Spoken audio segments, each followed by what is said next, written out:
और इस वक्त की सबसे बड़ी खबर आ रही है इजराइल पर हुए हमास के हमले से जुड़ी हुई खबर है कि हमास के आतंकियों ने इजराइल के एक बड़े कमांडर को अगवा कर लिया है। ये कमांडर हैं जनरल निमरोड अलोनी, जो गाजा डिवीजन के कमांडर हैं। हमास ने इजराइल रक्षा मंत्री की एक बुजुर्ग महिला रिश्तेदार को भी किडनैप किया है। इस वक्त हमास के कब्जे में इजराइल के बहुत से नागरिक और सैनिक हैं। इनकी तादाद 50 के करीब बताई जा रही है। तो ये बड़ी खबर आप देख रहे हैं। इजराइल पर जो बड़ा हमला गाजा पट्टी से हमास की ओर से किया गया, उसने सभी को सन्न कर दिया है।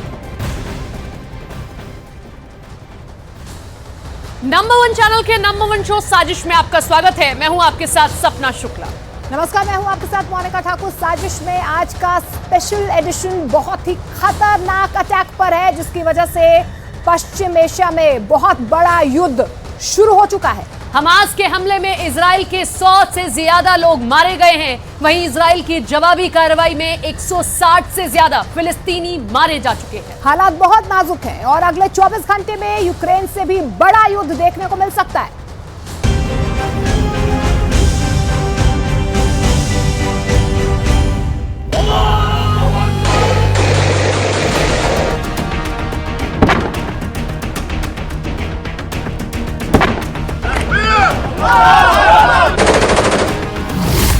यूक्रेन से भी बड़ा युद्ध शुरू हो चुका है।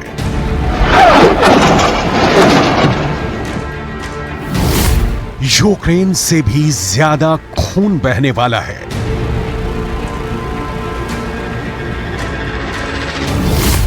यूक्रेन से भी बड़ी तबाही होने वाली है।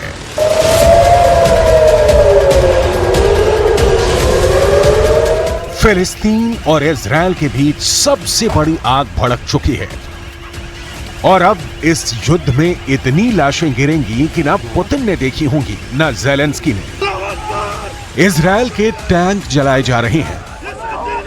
ये तस्वीरें इजराइल को सालों साल झटके देती रहेंगी। इजराइल में हजारों रॉकेट से हमले हो रहे हैं। इजराइल के अंदर हमास की ऐसी आग फैली कि कुछ घंटों तक तो समझ में ही नहीं आया कि हो क्या रहा है। इजराइल के प्रधानमंत्री ने कह दिया है कि अब युद्ध शुरू हो चुका है। इजराइल पर हमास के सरप्राइज हमले से पूरा इजराइल हिल चुका है। यह हमला जमीन के रास्ते हुआ है। कंटीले तारों की बाढ़ काटकर हमास इजराइल में घुस चुका है। मोटरसाइकिल पर सवार यह हमलावर अचानक इजराइल में घुस गए। यह हमला समंदर के रास्ते हुआ है। हमास की स्पीड बोट इजराइल के किनारों पर हमले के लिए पहुंच रही है। यह हमला आसमान से हुआ है। ग्लाइडर की मदद से हमास का मिलिशिया इजराइल में किसी कमांडो की तरह उतर रहा है। 7 अक्टूबर 2023 ये इजराइल और फिलिस्तीन की तारीख में ऐसा खूनी दिन कहा जाएगा जिसके बाद वर्ल्ड वॉर की बात होने लगी है। हमास के कमांडर ने इस हमले को नाम दिया है ऑपरेशन अल अक्सा फ्लड। इजराइल के प्रधानमंत्री बेंजामिन नेतन्याहू ने भी कह दिया है कि युद्ध शुरू हो चुका है। ישראל, אנחנו במלחמה, לא במבצע, לא בסבבים, במלחמה. הבוקר חמאס פתח במתקפת פתע רצחני נגד מדינת ישראל ונגד אזרחיה. אנחנו בתוך זה משעות הבוקר המוקדמות. अभी की तस्वीरें क्या है, ये आप इजराइल से आने वाले वीडियो को देखकर समझिए। खून खराबा बहुत ज्यादा होने वाला है। ये युद्ध थमने वाला नहीं। गाजा से लगे इजरायली इलाके जल रहे हैं और अब अगले 24 घंटे बहुत ही गंभीर होने जा रहे हैं। हमले की शुरुआत कैसे हुई, ये बहुत गौर से देखिएगा। जो तस्वीरें विचलित कर सकती हैं, उन्हें एडिट करके हटा दिया गया है। ये हमास के हमलावर हैं जो 7 अक्टूबर को सुबह सुबह इजराइल के एक मिलिट्री कैंप पर हमला कर दिया। इस दौरान हमास के इस ग्रुप ने ग्लाइडर का भी इस्तेमाल किया और फिर ये उड़ते हुए इजराइल के मिलिट्री कैंप के पास उतरे। ग्लाइडर पर 2 हमलावर सवार हैं और उनके हाथ में है मशीन गन। ऐसे कई ग्लाइडर लॉन्च किए गए और फिर उन्होंने उतरते ही इजराइल के अड्डों पर गोलीबारी शुरू कर दी।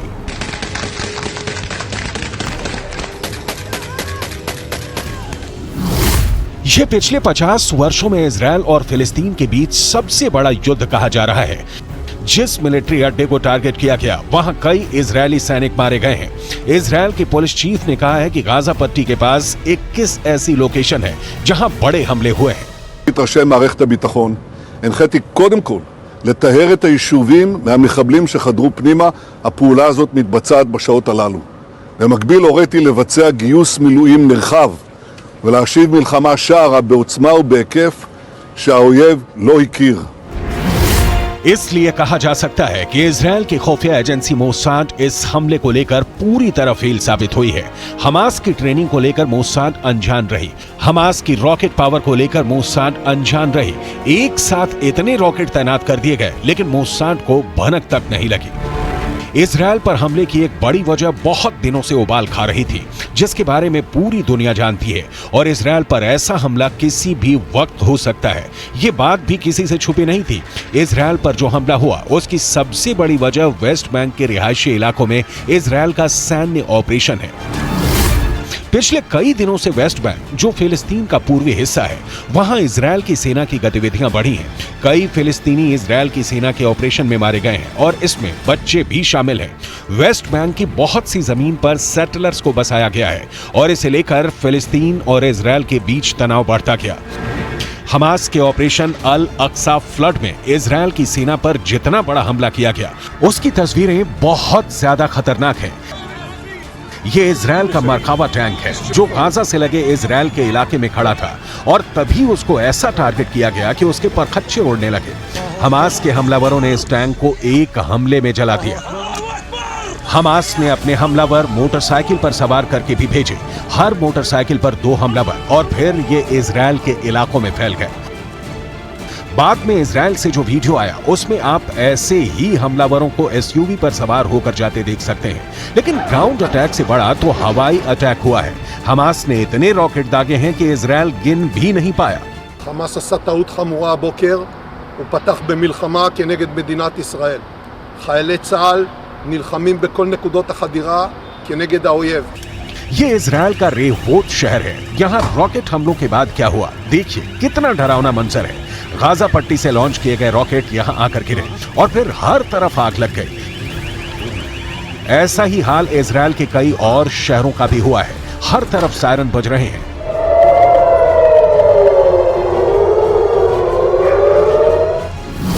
हमास ने 7,000 से ज्यादा रॉकेट एक साथ इजरायल पर चलाए हैं। 7,000 रॉकेट को रोकने में इजरायल पूरी तरह से फेल हो गया।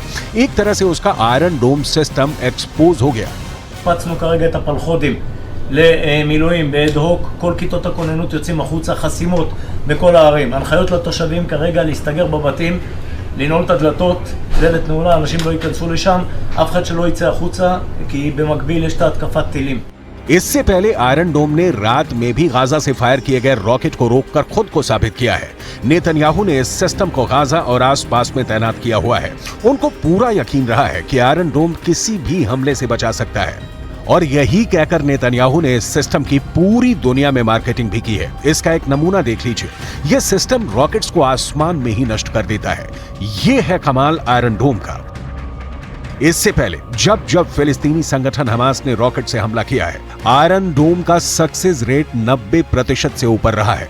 यानी हर 100 रॉकेट हमलों के बाद जब आयरन डोम की मिसाइल फायर की गई तो उसने 90 से ज्यादा रॉकेट को आसमान में ही रोक दिया।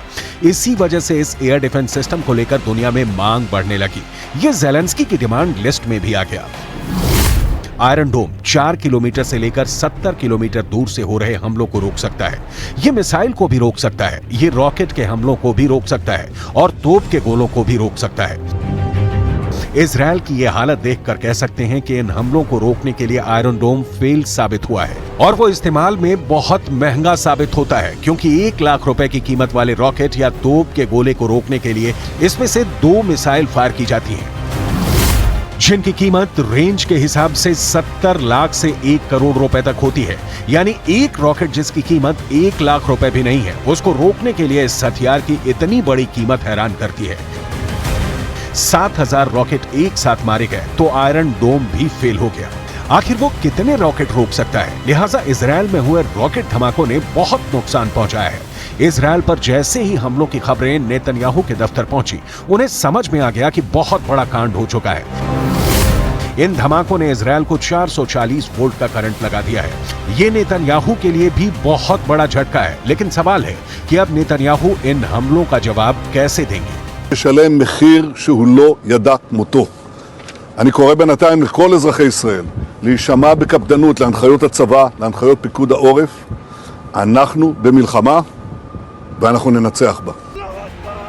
हमास ने इजरायल के कई सैनिकों को मार डाला है तो कई को बंधक भी बनाकर गाजा की तरफ ले गए हैं ताकि आगे चलकर इजरायल से कोई डील की जा सके। लेकिन इजरायल के लिए सबसे शर्म वाली बात यह है कि उसके बहुत से बड़े हथियार इस हमले को नहीं झेल पाए हैं। इसमें ये मरकावा टैंक भी है जो हमास के हमले में ढेर हो गया और फिर फिलिस्तीन के लोग उस पर चढ़ गए। ये इजरायल का ही नहीं पूरी दुनिया में सबसे खतरनाक टैंक माना जाता रहा है, लेकिन हमास के एक हमले में ढेर हो गया। इजरायल का मरकावा दुनिया के सबसे सीक्रेट टैंक के रूप में पहचाना जाता है, जिस टैंक के खिलाफ अचूक माने जाने वाली मिसाइल भी नाकाम हो जाती है। यह ऐसा टैंक है जिसे लेकर इजरायल ने फैसला किया है कि वो इसे कभी किसी देश को नहीं बेचेगा। जिस जलते हुए टैंक की तस्वीरें पूरी दुनिया देख रही है, उसी मरकावा टैंक को लेकर बहुत सी बातें हैं जो आज भी इजरायल की डिफेंस इंडस्ट्री के अंदर ही सीक्रेट बनी हुई हैं। दुनिया इस टैंक के बारे में बहुत सी बातें नहीं जानती है। इजरायल की भाषा हिब्रू में मरकावा का मतलब होता है रथ, और अब इसी पर फिलिस्तीन के लोग सवार हैं। इजरायल की थल सेना का ये सबसे खतरनाक हथियार हमेशा इजरायल को बड़ी कामयाबी दिलाता आया है, लेकिन इस बार ये फेल हो गया। इजरायल ने अरब देशों के साथ 1967 में हुए युद्ध के बाद इसे बनाना शुरू किया।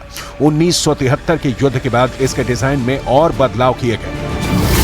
1970 के दशक में बना मरकावा 80 के दशक से ही इजरायल का मेन बैटल टैंक बना हुआ है। ये 65 टन का टैंक है। इसकी गन 120 मिलीमीटर की है। इससे एंटी टैंक मिसाइल भी फायर की जा सकती है। 1500 हॉर्स पावर वाले इंजन से ये 65 किलोमीटर प्रति घंटे की रफ्तार तक दौड़ सकता है। लेकिन जब हमास ने हमला किया तो ये टैंक जहां था वहीं खड़ा रह गया। दूसरे टैंकों की तरह इस टैंक का इंजन पीछे नहीं आगे होता है ताकि दुश्मन के हमले के वक्त इस टैंक में बैठे सैनिक सुरक्षित रहें।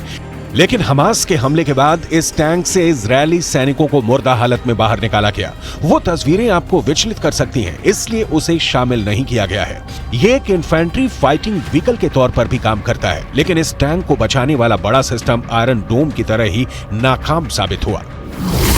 इजरायल के इस टैंक में अमेरिका के एब्रम्स टैंक वाली कई तकनीक जोड़ी गई है ताकि ये दुश्मन के अटैक से बच सके। ट्रॉफी एपीएस यानी एक्टिव प्रोटेक्शन सिस्टम मिलने के बाद इसकी डिफेंसिव पावर कई गुना बढ़ गई है। ये इसे एंटी टैंक गाइडेड मिसाइल से बचाता है। ये टेक्नोलॉजी अब आधुनिक टैंकों के लिए बहुत जरूरी बन चुकी है। इसी टैंक के जरिए इजरायल अपने 4 बड़े दुश्मनों को रौंदने की ताकत रखता है और उसके लिए हमेशा तैयार भी रहता है। इजरायल का पहला दुश्मन है फिलिस्तीन और उसके लड़ाके ग्रुप जैसे हमास, दूसरा है लेबनान और हिजबुल्लाह मिलिशिया, तीसरा है सीरिया और चौथा है ईरान, जिसे इजरायल अपने लिए सबसे बड़ा खतरा मानता है। ईरान भी खुद इजरायल को भी अपना सबसे बड़ा दुश्मन मानता है। जब से इजरायल 1948 में कायम हुआ है, तब से अरब मुल्कों के साथ उसकी दुश्मनी का लंबा इतिहास रहा है, लेकिन पिछले कुछ वर्षों में इनके रिश्ते सुधरने शुरू हुए। बहुत से अरब देशों और इजरायल के बीच राजनयिक रिश्ते कायम हुए हैं। इसे अब्राहम अकॉर्ड का नाम दिया गया और अरब देशों के बीच इजरायल की इमेज बिल्डिंग को एक नया लॉन्च पैड मिल गया। इसे पश्चिम एशिया में शांति करने का नया फॉर्मूला बताया गया। अब्राहम अकॉर्ड को उसके अंजाम तक पहुंचाने वाला अमेरिका, इजरायल और सऊदी अरब की सुलह कराने में भी जुट गया। लेकिन हमास के हमले के बाद जो माहौल बना है, यूएई यानी संयुक्त अरब अमीरात, सूडान, मोरक्को और बहरीन अब इजरायल के साथ अपने रिश्तों की शुरुआत कर चुके हैं। फिर ऐसा लगने लगा कि पश्चिम एशिया में अरब मुल्कों के बीच सबसे बड़े खिलाड़ी सऊदी अरब के रिश्ते भी इजरायल से सामान्य हो सकते हैं। लेकिन अब फिलिस्तीन को लेकर इजरायल और सऊदी अरब में दूरी फिर से बढ़ सकती है। हमास के हमले से पहले इजरायल अपने लिए बहुत सुकून महसूस कर रहा था। उसे लगा कि अब अरब मुल्कों से दोस्ती होगी तो उसकी राह आसान हो जाएगी। इससे पहले सऊदी अरब ने जॉर्डन में अपने राजदूत को फिलिस्तीन का अनिवासी राजदूत करार दिया था। राजदूत को यरूशलेम में काउंसल जनरल के तौर पर भी काम करने की जिम्मेदारी दी गई। लगा कि इजरायल के साथ रिश्तों को सामान्य करने की जो कोशिश पहले हुई है, उसमें सऊदी अरब ने एक नया पेंच फंसा दिया है, क्योंकि ये भी कहा गया कि यरूशलेम राजदूत के लिए राजनयिक बेस भी होगा। सऊदी अरब को मालूम था कि इजरायल की तरफ से इसका विरोध होगा और ऐसा हुआ भी। इजरायल ने फिलिस्तीन अथॉरिटी में सऊदी अरब के राजदूत के लिए यरूशलेम को राजनयिक बेस बनाने के विचार को खारिज कर दिया। इजरायल ने कहा कि सऊदी अरब के नए राजदूत फिलिस्तीन अथॉरिटी के साथ मुलाकात कर सकते हैं, लेकिन उन्हें यहां स्थायी तौर पर रहने नहीं दिया जाएगा। सऊदी अरब अब इजरायल को लेकर नरमी दिखाने से बचेगा, यानी इजरायल और सऊदी अरब के बीच राजनयिक रिश्ते फिलहाल फिलिस्तीन का मुद्दा सुलझने तक कायम नहीं होंगे। ये बात सऊदी अरब के क्राउन प्रिंस मोहम्मद बिन सलमान भी कहते आए हैं। हमास ने इजरायल के अब्राहम अकॉर्ड में एक तरह से पलीता लगा दिया है। हमास के हमले इतने ज्यादा हुए कि इजरायल में 21 लोकेशन अचानक एक्टिव हो गई। हर लोकेशन पर हमास की हमलावर टुकड़ी मौजूद थी, लेकिन उनको ट्रैक करने में इजरायल को कई घंटों का वक्त लग गया। כמו שאתם מבינים, אנחנו נמצאים כרגע במצב מלחמה. אין פה שום הסבר אחר. התקפה רבתית באזור רצועת עזה ויישובי הדרום. יש לנו כרגע 21 מוקדים פעילים באזור הדרום. इसमें कोई शक नहीं कि इजरायल इस हमले का बहुत बेदर्दी से बदला लेगा और वो हमास और उनके कमांडर्स को छोड़ेगा नहीं। अगले 24 घंटे बहुत अहम रहने वाले हैं। इस युद्ध को रोकने की कोशिश भी शुरू हो गई है, इसमें कोई शक नहीं। लेकिन इस बार हमास ने जिस डिग्री का हमला किया है, उसने इजरायल को हिलाकर रख दिया है और उसके पास भी पूरी तरह बदला लेने के अलावा कोई रास्ता नहीं बचा है।